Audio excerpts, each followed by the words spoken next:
if you feel like you're the kind of person that can attract like a lot of other people to hang around you and want to spend time with you, you're probably a more effective communicator than somebody who's kind of a loner, right? Going back to what you said before, everybody wants to communicate. Everybody wants to belong. Hello, my friend, and welcome to this Wednesday episode of A Call to Leadership. I'm Dr. Nate Sala, your host, and I'm so glad you're here. We're going to talk about communication today. Why communication? Because without effective communication, we cannot lead effectively. Communication is at the center of leadership. And you as a leader, and me as a leader, we must learn to communicate in such a way, articulate a message in such a way that's compelling, attractive, worthwhile, and achievable by all who hear it. So I've invited an expert in this area to join us, someone who is an effective listener and speaker, Michael Fritzius. Can't wait for you to listen in. Michael, thanks for being on the show, man. Thanks for having me, bro. It's good. I'm glad tax season's over with. I can finally catch up with you. I know tax season is grueling, but it is necessary. Yeah. And here we are. That's right. So super excited to hang out with you. You are a podcaster, but not just any podcaster. Oh, man, you're going to make some big shoes for me to fill. You know it. Where are we going with this? Extraordinaire. Well, we'll get into what you do here shortly. One of the reasons that I think our relationship is special is because we share an understanding and an affinity for the art of communication and connection through communication. And you're in the business of communication. In fact, I don't want to say there's no better, but one of the most effective ways to develop your communication is through podcasting. And I found this over the course of 120 episodes now. Yep. When I first started the show, we did about 6 months of demo recording to where it was just friends and family and, hey, would you like to be on the show? It was just very basic. Right. And I found that when I listened to those early episodes in comparison to today, huge difference in my delivery, how I extract valuable data for this listener who is so important to the program and to me, right, and to all of our experts who we call to join us. And it's a completely different conversation style than, for example, if you are not on a podcast, because you have two different people you're conversing with, right? One is your member of the audience, your listener. Right. Of course, one is the guest. Yep. Or the co-host who you're speaking with. And so there's lots of different things going on in your head at the time. You got to process all that. And so it can be very arduous, but of course, as you have time in the saddle, you get better and better. You do. So let's start there. Let's start with, how do you view, and I want to preface this, communication, because communication is essential to leadership, effective communication. Effective leaders are effective communicators. Yeah. And having a podcast or any type of communication in leading others, podcasting is also leadership. How have you come to understand this idea of communication? What comes to mind when I say the word communication? The term air gap comes to mind when I think of the word communication. And if we break it down into what we're actually doing when we're communicating, like you and I are verbally communicating, what I'm doing is I'm using muscles, and this is going to sound a little weird. I'm going to use muscles in my face to vibrate air that gets to your ears. And I'm going to take a picture out of my head and I'm going to put it in your head. You're going to have an understanding. If I'm communicating properly, right, you're going to understand what I'm seeing in my head. And when you think of it at that level, it's like, yo, that is so metal. Like, I'm making you hallucinate based on what I'm seeing in my head, because I want to make sure that I'm understood. And that visualization is different for every person. Culture, background, upbringing, religion, everything plays a part. And it's like, all right, when you communicate with somebody, you got to factor all of that stuff in.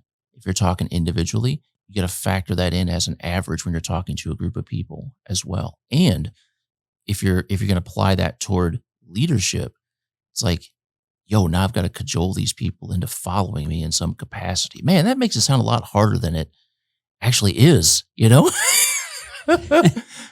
Well, yeah, you're just such a cool dude. I feel like if we were both growing up in the early 70s, we'd be doing some crazy stuff together. Well, yeah. Probably not. I wasn't born then. You weren't. No. But if we were. Hypothetically, I'm an 80s kid, man. Yeah? 80s. Hey, some crazy stuff happened in the 80s, I know, man. E.T. came out. The Goonies just went everywhere. Oh, yeah. You remember did you see E.T. Yeah. when it first came out? Do you remember that? I do. I cried. Did you? I did. I was very sentimental. I need to watch it again. I think it was back before I got comfortable showing my emotions. Is that right? Watch it again, yeah. The girls need to watch it too. I'll be like, come on, this is part of my formative years. Enjoy this with daddy. He's weird looking and why does his fingers glow? It's like, that's part of the plot. Yeah, and what's up with the CGI? There is no CGI There's back none. then, right? Like that was a legit alien. Right. Got him out of Area 51 and then they put him back when they were done. But you're right. There are so many different contextual considerations. Right. When we're, you said the word cajole. I would also use the word influence, right? Yeah. I've actually never used the word cajole. It's a good word. In you need to bring that up in an academic man. writing. Yeah. I may integrate that. Do it. Into my your next doctorate, your next thesis. Yeah, right. How can I put cajole in here? It's just not going to happen. I actually asked my wife years ago. I was working on my PhD and I said, I'm having so much fun with this. I wouldn't mind perhaps going for a second one, maybe in economics. I really enjoy the field of economics. Yeah. And she said, you should, because you'll have a lot of time on your hands because you'll be single. Ooh. Like, okay. Gauntlet thrown. All right. I guess that won't be happening. So as we're talking through the process of communicating effectively, know your audience. I think that's one aspect that you're talking about. Right.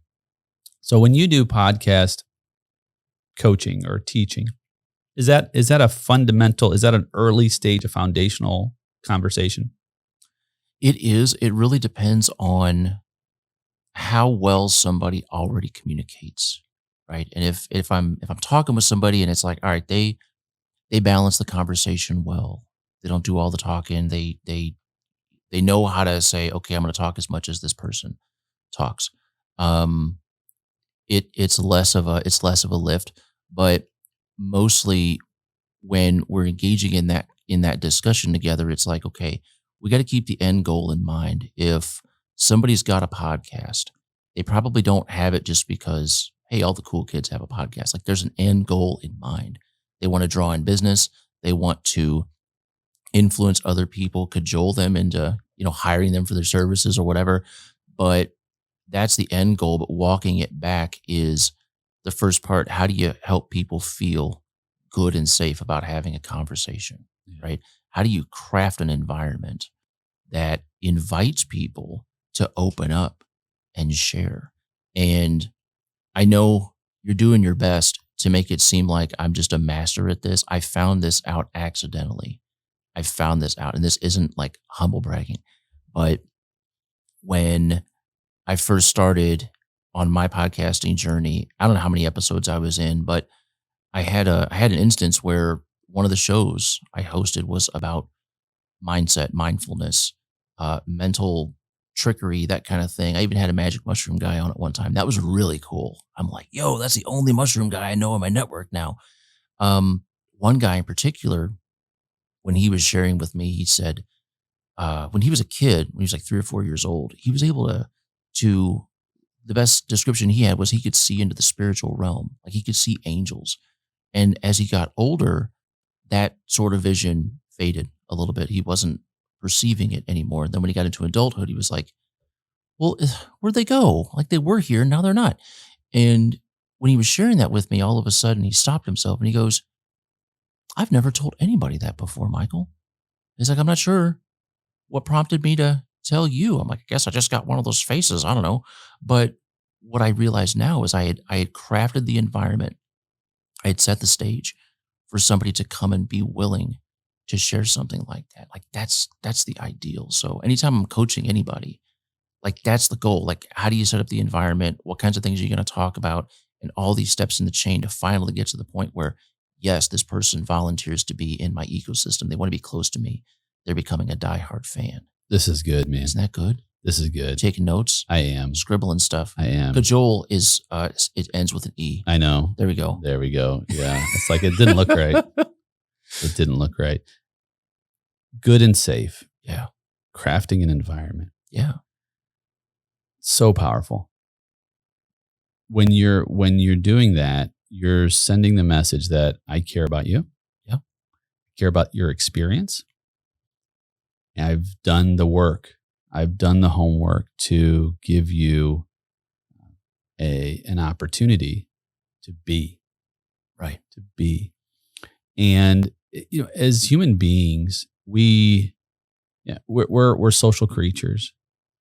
And naturally, our natural inclination, not all human beings, but many of us, is defense, right? Walls, borders, boundaries. Why? Because there's possible threats. There's threats everywhere that threaten our safety, our security, our existence. And so beginning with a very clear and intentional message that is followed with action, that whatever we do in this context, it's for your benefit, not for your harm. Right. You have to be the kind of person, however, that said, who walks in the kind of integrity and ethos to be able to deliver that. So when you're working with people, and not only that, you had mentioned something else I wanted to approach as well. Having the meter and the tone and the aura, the presence of someone who can have dialogue that's meaningful, that has a tempo and, as you mentioned, balance. Is that everyone? What do you mean, is that everyone? Can everyone do that? Everyone can do that. Everyone can do that. Yeah. I'll tell you, and hopefully this doesn't make me sound disingenuous, but I'm on purpose talking with the same tone and timbre and speed as you are. I could, and you know me, I can just go nuts and stuff, but I'm choosing not to do that. I'm keeping my freak flag furled, right? So, because, hey, I'm in Dr. Nate's house here, but it's like, hey, it's the tone and timbre of the show. Like it's a laid back. I was thinking, I'm like, on the way over here, I'm like, we both have podcast voice. Are we going to put people to sleep? Like if they're driving down the road, are they going to run up a phone pole or something? I almost fall asleep when I listen to my episodes. Ladies and gentlemen, if you hear snoring, it's not me. It's Dr. Nate. He has had a hard year. 2023 was hard for taxes. So it's good that you bring that up because, yes. So I have variations in my tone and timbre. Generally, it's chill. But of course, if you listen to different episodes, you're going to hear different tempos at different parts. Especially when I've got my Business Monday episodes with a couple co-hosts, generally two co-hosts, sometimes it's one. Mm-hmm. And some of the banter raises my tempo. Yeah. But you bring that up because you're establishing rapport with this presence, with this context, with this setting.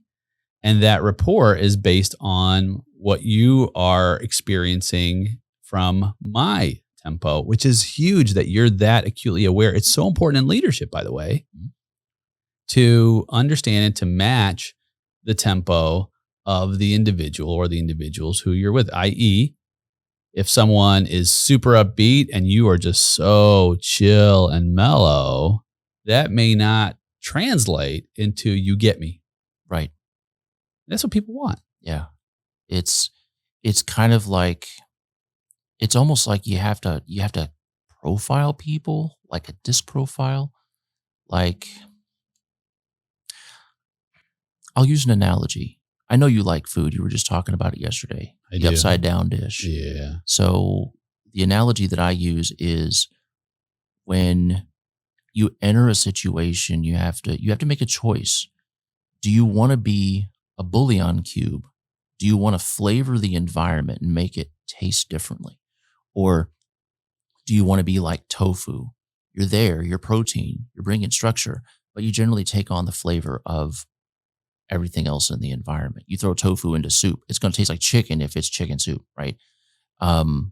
Choosing that up front. And sometimes, yes, you can have just an awesome upbeat person and you can be chill and laid back. And that's what they would interface with because they like to drive the conversation. Whereas some quiet people want other quiet people. I'm an extrovert. I don't know if you know that about me. Just a little. Just a little. A lot of times when I'm hanging around with an introvert, I have to like kind of pull myself back because I know I can drain their energy and I don't want to do that. But if I'm hanging around other extroverts, especially ones that are more so than me, I'll be like, there's like 2 or 3 people that I know that if I hang around with them, I'm like, I'm going to need a nap after this. And I have to build that into my time. I am not even kidding. Like if I go to a networking meeting and I'm like, holy moly, I need to like snort a line of coffee or something. Just do a line of Colombian, right? The brown stuff, not the white stuff. But yeah, it's all about that metering, that being aware. And it's so wild because back when I first started, I focused on have the conversation, get the questions, answer the questions, build a podcast episode, ready, set, go. And it's become so much more like 360-degree awareness of a whole situation. And you're right. You do build amazing rapport with people and you build it because you got so much awareness about them and who they are as a person, and it shows. Yeah, I appreciate that. Self-awareness and awareness of your context. I like how you did not say, well, yeah, if they're always chill, you always be chill. If they're always upbeat, you always be upbeat. Because there's situations, and it's situational leadership where there's different settings, different parameters where you will meter your approach based on what you said, what your end goal is. Yeah. Keep the end goal in mind. Same thing. I'm extroverted. I have a high level of extroversion. My spouse has a higher level of introversion. So when I'm like, hey, let's do this, and this. Come on, we can just do all this. And she's like, hold on. No. Hold on. You're already draining my energy just talking about all of the things that you want to do. Yeah. So, and it's sometimes though, because of the different setting, maybe there's an opportunity for me to bring it down or her to bring it up, right? I mean, it's not, we're surgeons in a way, right? We use different tools and instruments for different procedures. It's just not a hammer for everything. It's not. Oh man. I seriously, just the mental image of that. It's like you meet a surgeon and they have like a toolbox, like a plumber's toolbox. It's like, is this covered under my insurance? I hope. Are you going to knock me out? Yeah, we got a hammer for that. Right. Bonk. Yeah. Anesthesia would have been a little better. Here we go. Oh man. Yeah. Love it. So that said, and I do label you as someone who has an expertise, and not just an expertise in the art of communication, but an expertise in the art of thoughtful processing with a high degree of wit and general humor. And we've been in a number of group masterminds, coaching, relational settings where we've been in a room with a virtual room or an in-person room. And your wit just comes out and comes up with the most unique and creative dialogue. Yeah. Is that something that's always been with you? Is that something you've honed? Because, and a reason why, before you answer, humor is an icebreaker. Humor is a connector. Humor is a way for us to continually and also have the same rapport building we're talking about in leadership and communication. Mm-hmm. Have you always been funny? No. I was such a dry kid. Here's the thing. I was never taught. I learned a lot of things. My parents, my family taught me a lot of things. Communication was not one of them. Right? I mean, there's always something. Every kid grows up and it's like, man, my parents never taught me that. Like, what? How come you didn't teach? I didn't learn that. They didn't know. I didn't know that I didn't know. And as a result, when I was growing up, I did not know how to human with other people. I would often say the wrong thing, but every once in a while I would say exactly the right thing. And people would be like, that just came out of a 5-year-old's mouth. Like, what? It was random. Okay. But when I got older, and I think the quick wit and the ability to assess a situation and be like, I'm going to say this, coupled with I don't really care what people think about this. I think it's funny. I'm going to say it. Probably happened while I was in college. There's something, you've probably done a lot of math. You've probably done a lot of crazy statistics and stuff like that. Have you ever taken calculus? All of it. Yeah. Okay. Calculus messes with you. It like restructured my brain. And it was like, oh my goodness. And I was able to come out of nowhere with some of these things. And I'm like, it just changed my perception. Like I used to get made fun of and I would just be like, I didn't know what to say.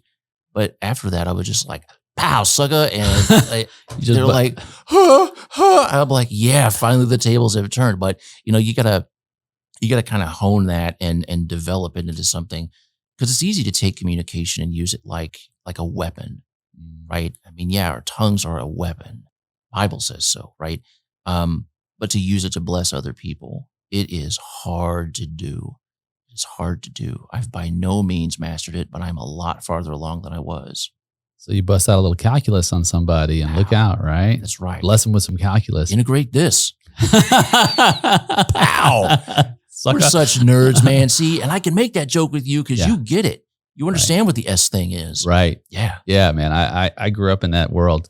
I mean, calculus, of course, algebra and chemistry, physics, all that. In fact, every teacher, I don't know if you felt you had the same experience in high school where every teacher, you excelled in something, then they wanted you to get in that profession. Like, oh, you should be a scientist. Oh, you should be a journalist. You should be, the teachers were all about that. I don't know if you were, no. Teachers couldn't figure me out. Like, what do we do with this kid? Give him a microphone. I don't know either. I was hoping you knew, So that's interesting because when you say yes, anyone can, some people would say the opposite. Some people would expect you to say, someone listening would expect you to say that not everyone has the ability or capability to communicate effectively. And you challenge that. You say, no, it's possible. Not only from research data, not only from your own personal experience, but from your experience with others who you've interacted with as well. And just having this conversation today based on even when I started, I mean, I came from a different environment where in academia and teaching, I taught so many years. So standing in front of a group, teaching every semester, spending time communicating in the accounting and advisory world. I mean, think about the tens, if not many more thousands of people who interact with and communicate. Although I will say that some have a natural leaning toward more effective or less effective communication. Right. As you alluded to in your own development, that doesn't preclude the possibility to be a very effective communicator if you begin to adopt certain not only behaviors, but practices, right? Because it takes practice. It does. Let's talk about practicing communication. When you have in your own journey and when you help others, what are some of the hallmarks of practicing communication and where are some of the pitfalls people fall into? Well, in order to practice something, you have to measure the results. Have some way of telling whether you're getting better at it. If you just communicate and it's like, oh, I'm gonna get better at communication. I'm just gonna talk and talk and talk and it's like, no, like who are you talking to? How do you rank whether the quality of your communication is getting better? How do you measure that? And one of the best ways to measure that is the strength of the relationships that you're building. If you feel like you're the kind of person that can attract like a lot of other people to hang around you and want to spend time with you, you're probably a more effective communicator than somebody who's kind of a loner, right? going back to what you said before, everybody wants to communicate. Everybody wants to belong. But the people that are like, I don't have very many friends. Like, people just don't like me. Okay, well, maybe that's a sign of poor communication skills. It's a learnable thing, but deep down, we're all wired to want to belong. We want to be with other people. So set up that metric as your main thing. What's the quality of the relationships that we have? And then I had a brain fart. There was a second question. What was it? Okay. It's all right. Before we go there, All right. we're going to take a little deep dive here. Uh-oh. Yeah. We're going, yep. See, I focused on communicating. I didn't really learn how to swim. Well, good news is you've got me. All right. And I'm a swimmer. All right, buddy. I will teach you how to swim. There we go. So communication, you had mentioned, people saying, "Oh, yeah, I'm just going to talk and talk and talk," right? And you said, "No, that's not the pathway." And partly because communication definitively is an exchange. It's an exchange of ideas. It is. So talking isn't really communication at all, because it doesn't fulfill the definitive role of what communication actually does. It transfers. Yeah. Back and forth, right? So when we exchange, what that means is simply, hey, here's an idea. I'm going to give it to you.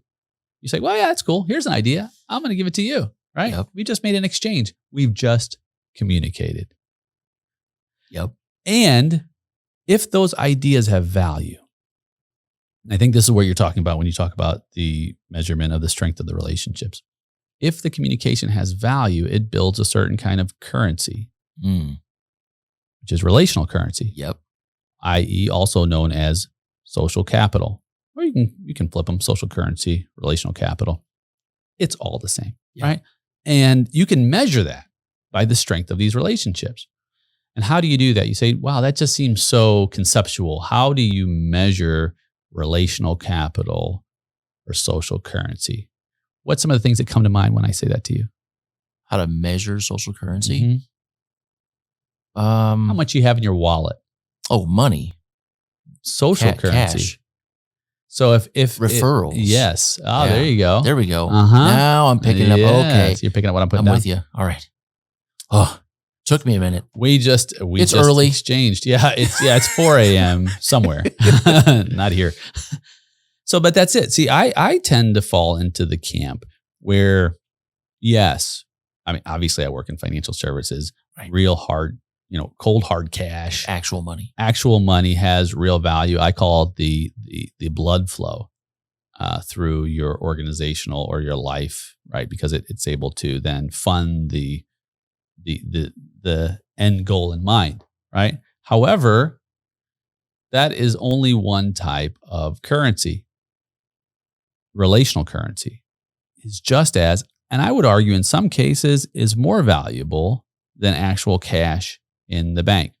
And the reason why I say that is because unless we can have the strength of relationships, no matter how much money we have, sometimes people just don't want to do business with us. Right. We've got to have social capital built on the strength of those relationships and the value of the offering, i.e., how well we communicate. That's one piece of it. Right. So yeah, you mentioned one way to measure that is how much money do I have in my social currency wallet? Is yes, referrals. Do people want to send you and we're talking about from a business perspective. Right. Do they want to say, hey, you've got to do business with Fritz? Why? Because he has such high value. You've got to just meet him. Yeah. Just talk to the guy. Yeah. Like, okay, I'll go talk to Fritz. Yeah. Because he's super cool. Not only that, but he can help me solve a present problem that I have. Yep. That's one way. I love that way, by the way, because people are always asking, how do I get more referrals? How do I get more referrals? Right? There's different ways. But one of the most important ways is how have you delivered not only on the expectation, but on the experience, how you make people feel, how you help them to feel. Right. Emotion is a real aspect of this communication piece. Mm-hmm. It's not just reason and logic. It's not just calculus. Right. You can make an argument for emotions. Don't try to derive it. Don't. You see where my brain Don't is try to going. integrate. I'm like, don't, man. You see where I was going? It's a trap. Don't open the hit him door. with a plank. He's like electrified, like, I can't stop mathing. Which also humor, going back to that, Yeah. is a feeling, right? We had a mutual laugh because we just went somewhere Yeah. that was silly. It's an inside joke. Totally. We get it. We get it. But, If you do math, yeah. you would have been a geek, a nerd. I was so geeky when I was working on statistics that I asked my statistics instructor if I could not use the Texas Instruments statistical calculator. She said, well, what are you going to use? I said, I'm going to use a spreadsheet. Can I just create all my own formulas on a spreadsheet through Excel? Yeah. And then I can use that. That's fine. It's fine. It's just tech. Use it. I'm like, all right. So I created all my own formulas.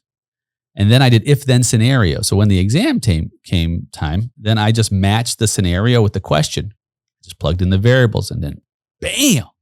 So you got done with that exam in like 7 minutes and everybody else was grinding away like, oh, he's cheating. Pretty much. But I did ask my instructor, would it be okay if I provided free of charge? Because I'm an entrepreneur. I thought about charging, but free of charge, my spreadsheet, my entire portfolio of if-then scenarios to the entire group, the entire cohort in the class. She said, absolutely. It's totally cool. You can do that. Just do it. Problem was they didn't get it like I got it. Some of them did, but most people went with the plan A, which was using the statistical calculator. Right. And here we are today. Formed a business about I it. formed a business opportunity. In fact, I thought about, should I just sell this thing? But I don't know who'd buy it. The point is that there really is no point. That's just a story about being a man. geek. It doesn't have to be a point, man. You don't have to have a destination. It's about the journey. Yeah, there you go. I tried to communicate a better future state for my classmates and nobody bit. And part of it was because they liked the lane they were in, which is totally cool. I wanted to be in a different lane because one, I wanted to challenge myself, try something different. Two, once I challenged myself, I knew it'd be easier once it was all built out. And however, that said, there is a point. The relational currency and the social capital that was being built in that room was that if I have a problem that needs a spreadsheet, and I've got a cup in my office that says, I love spreadsheets. One of my staff members, my team members gave it to me years ago, requires a spreadsheet. You know what? I just might call Nate. Or I just might send someone to Nate or his team. Now, do I spend a lot of time in spreadsheets today? Not much. But the point is that one of the ways we communicate our ability to add value is by producing, whether it's a tangible or intangible result. In fact, I have shirts that say results on it, results, and I've got the U in a different color because sometimes we have to take people to Results University. Yep. Right? How do results fit into your model, your idea for building successful relationships? Well, going back to what the whole point is of improving in communication, it's like trying to develop a tool of some kind. You don't do it just for the sake of saying, hey, I made this thing. You want to use it to create a better outcome. That's where the result comes in, right? So when you're looking at the quality of the relationships and you've got a metric to measure that, like they're instantiating conversations just as often as you are. They're sending you business. You're sending them business. They're making introductions. You're making introductions. You go to each other's kids' baseball games or dance recitals or whatever, the strength of that relationship. The end result is, yes, you'll make more money, but your relationship capital increases as well. And as you were mentioning that analogy about how, cash is king in any business. No one would argue that. But people aren't just lining up to give you cash for no good reason. They're giving you cash, as you said, because they like you. They want to do business with you. And I think one of our mutual friends was talking about how, people always say, people buy from those they know, like, and trust. It's not just that. It's They know, like, and trust you, but they're also inspired by you. And the person had said, how many of you have at least 5,000 Facebook friends? Everybody in the room raised their hands. And he goes, how many of them are you actually doing business with? Maybe 1%, maybe. So like 50 people out of 5,000, if even that. Why are they doing business with you? Most of those people know, like, and trust you. But why that small set of them? Because they're inspired by you. Yeah. So, developing a strong ability to communicate leads to stronger relationships, which leads to more relationship capital, which ultimately leads to more money in your pocket. Yeah. So I love that we are transitioning as we round out our time together for this episode on inspiration. And the reason why is because from a leadership perspective, you talked about end in mind, which is really vision. And having an inspiring vision for the future is what I would classify as that optimism that's necessary for progress, for taking steps, for cajoling, creating a deep sense of commitment to influence change. Because vision of a better future is naturally optimistic. No one wants to go to a worse future state. Right. We want to progress. We want better. And so integrating into our communication model a sense of inspiration is it's like a fodder that just ignites the possibilities. Mm-hmm. And so becoming that type of person, perhaps someone listening says, "Boy, I never thought about like my conversation being inspiring. Maybe it's perspiring because I'm nervous all the time." But that's something that we can develop. And I would submit, you tell me what you would submit. One way is start surrounding yourself with inspiring people. Right. You've got your representing your Business Leaders Network shirt on, right? That's right. You're part of a group that is full of coaches, speakers, authors, and then all of those types of industries who support those types of industries. Mm-hmm. Inspiration, it's inspiration station, baby. That's right. And it's contagious, right? It is. Your environment's contagious. It is. So what would you suggest then to someone listening as we close in terms of assessing the environment that they're in for effective communication and creating this strength of a relationship, and not only, you talk about crafting an environment, can't quite craft an environment that you are unfamiliar with. Right. Speak to that. I think deep down we all know, if people are listening to this episode, they know what it feels like to be inspired. Okay. They know that hair standing up on their arms feeling when someone says something that just puts lead in their pencil, right? And if you understand what inspires you, what gets you going, it's a lot easier to replicate that and say, I'm going to engineer that feeling in other people. Like, not in a manipulative way, not in a cajole way, but in a way where it's like, it's a level of communication. I feel a particular emotion. I really, really want this other person or this group of people to feel that same emotion. Going back to what we said at the beginning, it's like I'm communicating a word picture out of my head and, forcing you to hallucinate it in your own mind. We've shared an idea now. There's no other way to do that. And as you develop that environment out, it's like, okay, what are some things that I can do with the location, with the pace, the flow, the vector in which we communicate? How can I create an environment that allows for inspiration to happen?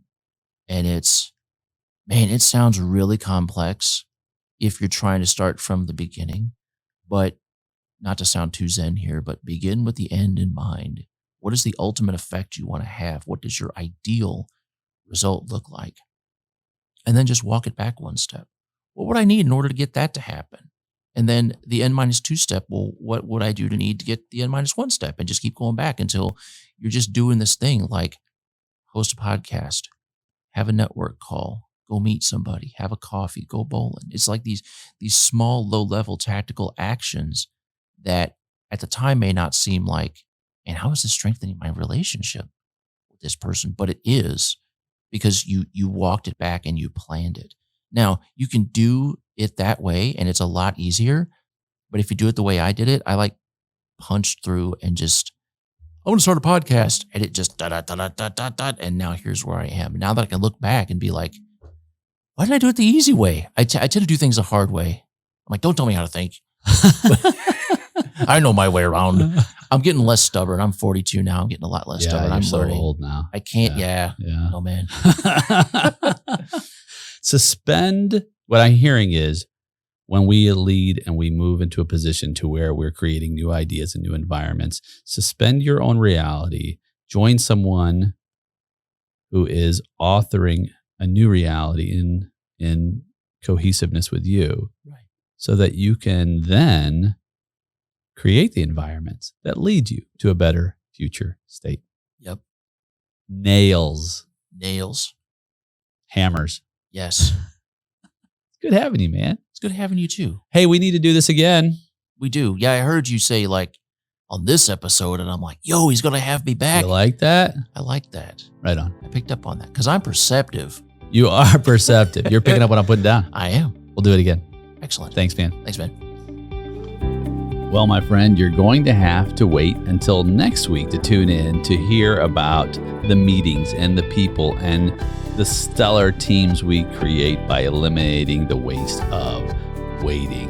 But you don't have to wait to hear the show again, because this Wednesday, an expert will come on to talk more about leadership. I'm so glad you're here. You mean so much to this program, and I can't wait to be with you again.